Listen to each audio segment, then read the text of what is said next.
নমস্কার বন্ধুরা, বাংলা বাগানে আপনাদেরকে স্বাগত। আপনারা সবাই নিশ্চয়ই ভালো আছেন, আর গাছকে ভালো রাখার জন্য আপনাদেরকেও ভালো থাকতে হবে। দেখেন, এই সেই টগর ফুল গাছটি, যে টগর ফুল গাছটি আমি আপনাদেরকে দেখিয়েছিলাম কীভাবে প্রুনিং করবেন না করবেন, তারপরে কি খাবার দেবেন না দেবেন, সমস্ত কিছুই কিন্তু আমি ডিটেলসে দিয়েছিলাম। আমার চ্যানেলে সেই ভিডিওটি দেওয়া রয়েছে, আপনারা আমার চ্যানেলে প্রবেশ করে সেই ভিডিওটি দেখে নেবেন। কারণ এই সময় যদি প্রুনিং না করতাম তাহলে কিন্তু এত নতুন নতুন ব্রাঞ্চ কিন্তু বার হতো না।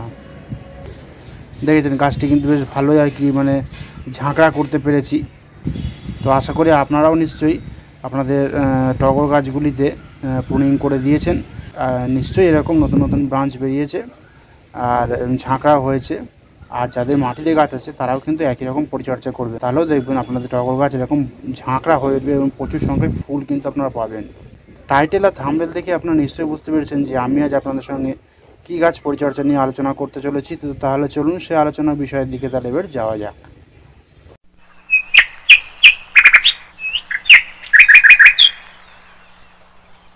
দেখেন, ফুলটিকে দেখে নিশ্চয়ই আপনারা চিনতে পেরেছেন যে এটি কী ফুল গাছ। হ্যাঁ, ঠিকই ধরেছেন, এটি হলো দেশি জবা ফুল গাছ। কোনো পুনে ভ্যারাইটির নয়, কোনো ব্যাঙ্গালোর ভ্যারাইটির নয়, কিচ্ছু নয়, দেশি যে জবা গাছ হয় সেই জবা গাছ।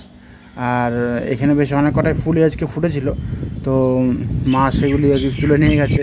দেখুন ফুলটি কিন্তু বেশ ভালোই ফুটেছে, আর রঙটা বেশ দেখেন একদম ডিপ রেড কালার, দেখেছেন।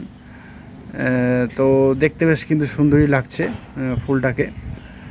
আমার তো খুব পছন্দ হয়েছিল বলে এই দেশি জবা গাছটা, মানে আমি নিজেই এটা কাটিং করেছিলাম, মানে চারাটা আমি নিজেই তৈরি করেছিলাম। তারপর থেকে যেভাবে পরিচর্যা করতে হয় অন্যান্য জবা গাছ যেভাবে পরিচর্যা করি, এটাকেও ঠিক সেভাবে পরিচর্যা করেছিলাম, সেরকম ভালো ফুল পাইনি। কিন্তু এখন একটু পরিচর্যা এই গাছে একটু অন্যরকমভাবে করতে হবে, তা নাহলে কিন্তু অন্যান্য জবা গাছে যেরকম মানে একটু সমস্যা হচ্ছে বলতে পাতা হলুদ হয়ে যাচ্ছে, কুড়ি ঝরে পড়ে যাচ্ছে।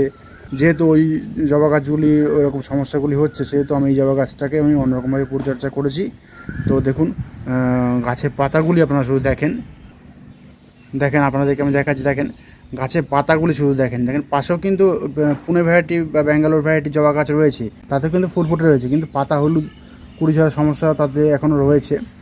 আর এইগুলি হচ্ছে দেশি জবা গাছের পাতা, দেখেন কতটা ডিফারেন্স, দেখেন পাতা পুরো সবুজ ঝাঁ চকচকে হয়ে গেছে, দেখেছেন। তো এই গাছকে কিভাবে আমি পরিচর্যা এখন করছি আমি আপনাদেরকে ডিটেলসে বলবো, আপনারা মনোযোগ সহকারে ভিডিওটি দেখবেন, তাহলে আপনাদের বাড়িতে নিশ্চয়ই দেশি জবা গাছ রয়েছে, আপনারাও কিন্তু ঠিক একই রকমভাবে পরিচর্যা করবেন, দেখবেন এবং প্রচুর সংখ্যায় ফুল কিন্তু আপনারা পাবেন। প্রথমে বলি এই গাছকে আপনারা কেমন জায়গায় রাখবেন। দেখুন এই গাছকে কিন্তু এই সময় টানা রোদে রাখতে হবে, কারণ এই গাছ খুব বেশি রোদ পছন্দ করে। অন্যান্য গাছ যেরকম বেশি রোদ হলে হয় কি কুঁড়ি হলুদ হয়ে যায়, পাতা হলুদ হয়ে যায়, গিয়ে ঝরে পড়ে যায়, বিভিন্ন রকম সমস্যা দেখা দেয়, কিন্তু এই গাছে সেই সমস্যাটা হয় না, কারণ এটা হচ্ছে দেশি জবা গাছ। সেই জন্য এই গাছ খুব রোদ পছন্দ করে, একদম টানা রোদ সকাল থেকে বিকাল পর্যন্ত পায়, সেরকম জায়গাতে কিন্তু এই গাছটা আমাদেরকে এখন রাখতে হবে, তাহলেই কিন্তু এরকম প্রচুর কুড়ি বা ফুল পাওয়া সম্ভব হবে। দ্বিতীয় যে পয়েন্টটির কথা আমি বলবো, সে পয়েন্টটি হলো এই গাছে এবার জলসেচ ব্যবস্থাটা কেমন করবেন। অন্যান্য জবা গাছে যেরকম জলটা একটু মেপে জুপে দিতে হয়, এই জবা গাছেও ঠিক মেপে জুপে দিতে হবে জলটা, কারণ জল বেশি হয়ে গেলে কিন্তু গাছটা মানে ঝিমিয়ে পড়বে, শিকড় বা রুটেগুলি আর কি ডাইব্যাকও হয়ে যেতে পারে, গাছটি মারা যেতে পারে। সেটা বলছি একটু জলটা মেপে দিতে হবে গাছে, জলটা যেন কখনো বেশি পরিমাণে না হয়ে যায় সেদিকে কিন্তু খেয়াল রাখতে হবে। আর এখন যদি ওপেন জায়গায় আপনাদের গাছটা থাকে, বিশেষ করে যাদের মাটিতে গাছ রয়েছে, টবে যাদের গাছ রয়েছে তাদের গাছে ওপেন জায়গাতে থাকে, তো বৃষ্টির জল পেলে যদি মাটি ভিজে থাকে তাহলে কিন্তু জল আর দরকার নেই, মিনিমাম 2-3 দিন অন্তত জল দিতে হবে না। তারপরে মাটি শুকিয়ে সাদা হবে, তারপরে জল দেবেন। মাটি শুকিয়ে সাদা হলেই কিন্তু জল দেবেন না, নিচের দিককার মাটিটা একটু দেখবেন, আপনারা দরকার হলে কাঠি পুঁতে দেবেন, দিয়ে নিচের দিককার মাটিতে দেখে তারপরে আপনারা জলটা দেবেন, কারণ জলটা বেশি হয়ে গেলে কিন্তু একটু সমস্যার সৃষ্টি হতে পারে। আমার কাছে যদিও এখন সমস্যার সৃষ্টি হয়নি, আমি গাছটিকে বাইরে রেখেছি ওপেন সানলাইটে, তো এই কদিন বৃষ্টি হয়েছে বলে বৃষ্টির জলে বেশ ভালোই ভিজে আর কি মাটি এখনও রয়েছে। তো এতে গেল জল কেমন দেবেন এই জবা গাছগুলিতে আর কি আপনার। এবার বলি এই গাছে এখন এই পরিস্থিতিতে, অর্থাৎ এই প্রচণ্ড গরমের মধ্যে কী খাবার দেবেন। দেখুন এই গাছটিকে এখন কিন্তু মানে প্রচণ্ড গরমের মধ্যে কোনো খোল ভেজানো জল একদমই দেওয়া যাবে না, বা বাদাম খোল ভেজানো জলও দেওয়া যাবে না।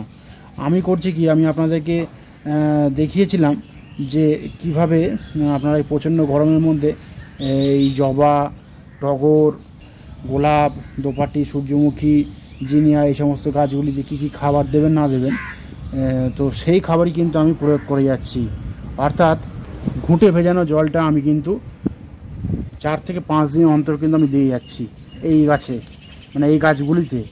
তো তার ফলে কিন্তু দেখেন বেশ পাতাগুলি বেশ ভালোই কিন্তু সবুজ ঝাঁ চকচকে রয়েছে, আপনারা দেখে নিশ্চয়ই বুঝতে পারছেন, দেখেছেন।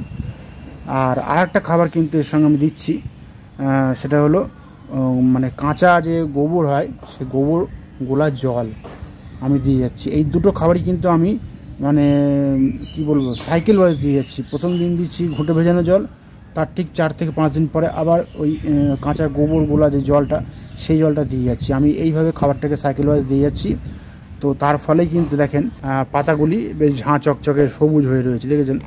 কোনো কিন্তু হলুদ পাতা বা মানে বিবর্ণ পাতা কিচ্ছু কিন্তু হয়নি, আপনারা দেখে নিশ্চয়ই বুঝতে পারছেন। আর ফুলের কালারটাও কিন্তু বেশ ভালো এসেছে।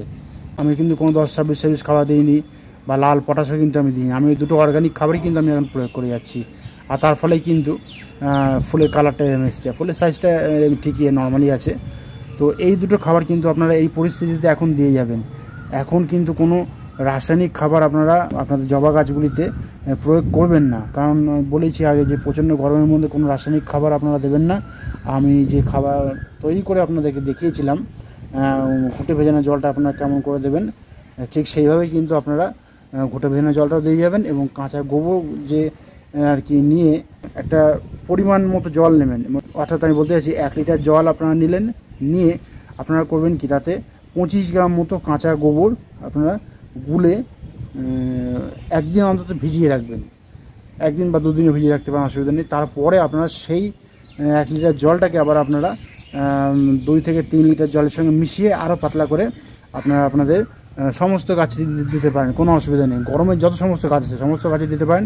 তারা এবং ওই খাবার থেকে সমস্ত রকমের খাদ্য, অর্থাৎ যত রকমের পুষ্টিমূল্য আছে তারা ওই খাবার থেকে কিন্তু পেয়ে যাবে। আর এই দুটি খাবার কিন্তু আপনারা গ্যাপ ওয়াইজ করে দেবেন। আর এখন এই পরিস্থিতিতে এই গাছে কিন্তু কোনো রকমের কীটনাশক বা ফাঙ্গিসাইড কিন্তু কিচ্ছু দেবেন না। সকালে যখন আপনারা বাগানে আসবেন তখন চেষ্টা করবেন যত গাছ রয়েছে সমস্ত গাছগুলিকে স্নান করিয়ে দিতে, তাহলে হবে কি গাছগুলি সুস্থ থাকবে। এবং তার সঙ্গে সঙ্গে বিকালেও যখন আপনারা আসবেন, অর্থাৎ বেলা শেষে সূর্য প্রায় ডুবে যাবে, তখন এসে আপনারা গাছগুলিকে স্নান করিয়ে দেবেন। এই দুবেলা স্নান করিয়ে দেবেন, তাহলে দেখবেন গাছগুলি বেশ সুস্থ থাকবে, ভালো থাকবে, কোনো রকম কীটপতঙ্গের আক্রমণ এই পরিস্থিতিতে হবে না। আর যাদের কাছে হয়ে গেছে তো তারা কি করবেন, তারা একদম সন্ধ্যার দিকে প্রায় সন্ধে হচ্ছে আর কি, তখন আপনারা যে গাছে যেরকম কীটনাশক আপনারা দেন সেই কীটনাশক আপনারা প্রয়োগ করবেন। কখনোই কিন্তু টানা রোদের মধ্যে আপনারা কীটনাশক বা ছত্রাকনাশক কিন্তু আপনারা দেবেন না, তাহলে কিন্তু গাছের ক্ষতি হয়ে যাবে। পাতাগুলি কিন্তু ওই সারাদিন যে রোদে থাকবে এর ফলে হবে কি, পাতাগুলি পুড়ে যেতে পারে, বা পাতার উপরে কিন্তু ব্ল্যাক স্পটও তৈরি হয়ে যেতে পারে, এর ফলে এটা খারাপ দিকে চলে যাবে গাছটা।